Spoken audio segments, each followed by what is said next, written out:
Hi everyone, this is Captain Frankhauser and I'm at the Parkade in Merced. This is a 4-story Type 1 building used for parking vehicles. It's a parking garage. It is a wet automatic sprinkler building. So I'm going to go a little bit into detail on the elements and components of a wet automatic fire sprinkler system.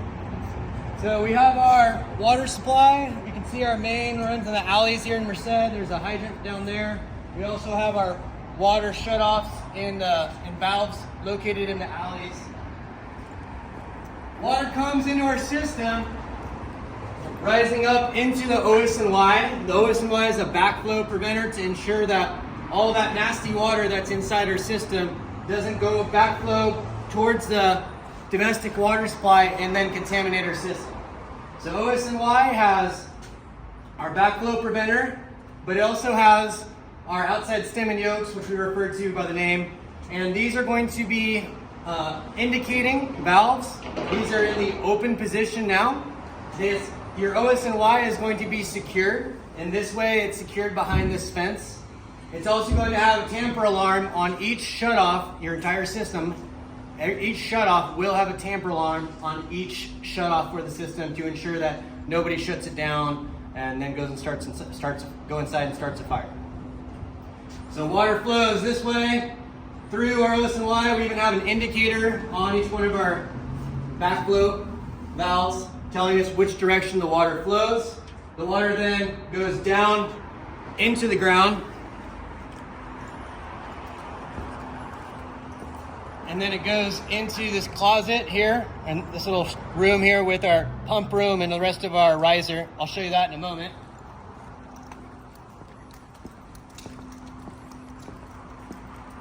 But also I wanted to identify on the outside that we have an FDC. An FDC, this has clay caps on it. It's 2.5-inch couplings. You're gonna find 2 female couplings on the FDC itself. We're gonna hook up our male end of the hose each side to this system, and we're gonna pump it at 150 PSI unless stated on the system. Typically, this is gonna have an identification of the address on it as well. Things that are not found outside on this particular system is a post indicating valve. There is no post indicator valve on this system. Post indicator valves are pretty common, especially in frost areas.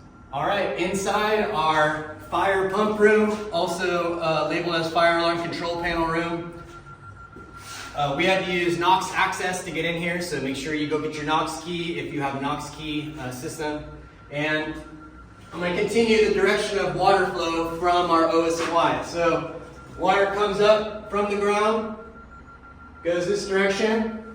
Here we have a main shutoff, main control shutoff. Here's one, there's another on the opposite side as well.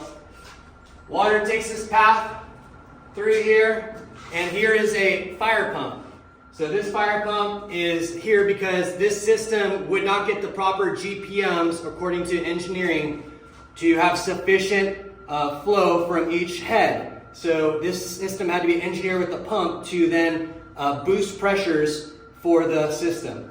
And so our fire pump and everything coming in here, this is all the city's domestic water pressure, which is going to be in the city of Merced, 50 PSI approximately. And we also have this jockey pump. So whenever we have our fire pump, we have a jockey pump. The jockey pump is used to keep and maintain a higher pressure than our domestic water supply pressure. So as I come around, I can actually read some of our gauges to give us indicators of what's happening in our system.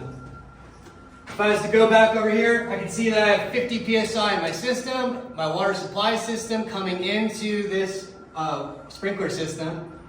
The jockey pump is here to make sure and maintain a pressure of 100 PSI, or just right above it. So water flows through here, through the pump when it's active. The pump will only activate as the water sprinkler system activates itself. Water will come through here. Here's another main control valve, another way to shut it off. We can always identify shutoffs because they're always going to have tamper alarms on them. Good way for us to identify that.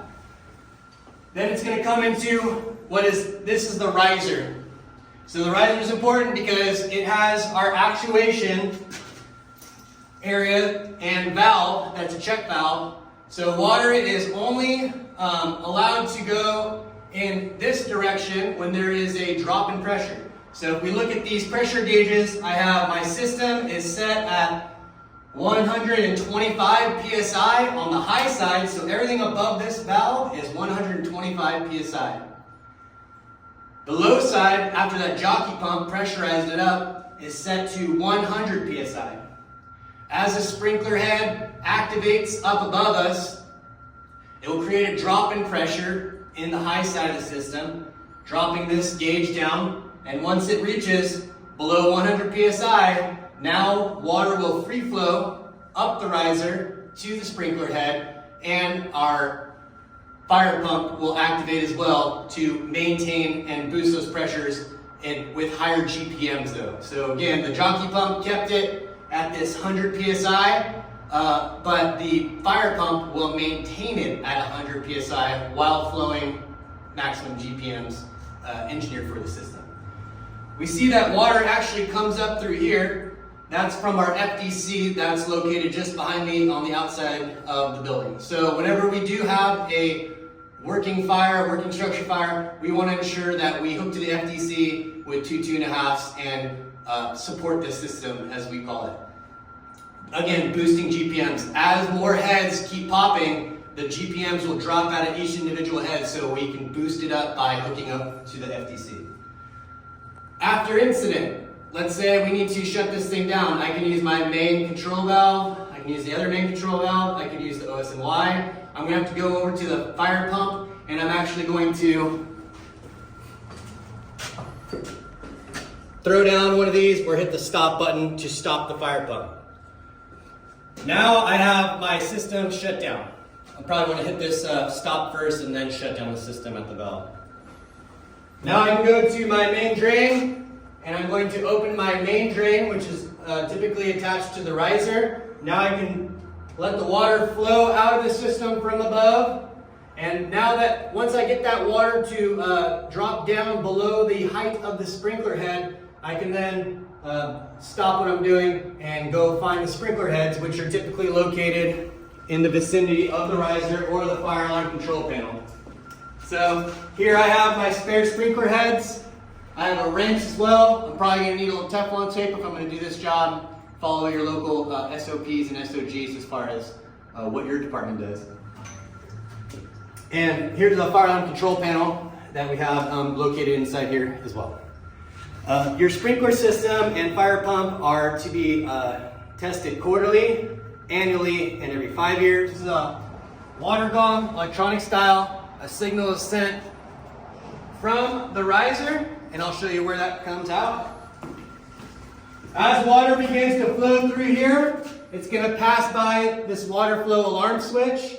There's a little paddle inside there. As water passes it, it's going to initiate a signal from here that will send it all the way outside to the water gong, in this case electronic style, alerting all the rest of the folks in the building manually that there is a water flow alarm happening in the building, and then simultaneously it will also send a signal to the alarm panel. Alarm panel will then contact your dispatch and dispatch fire units. That's all I have. Thank you.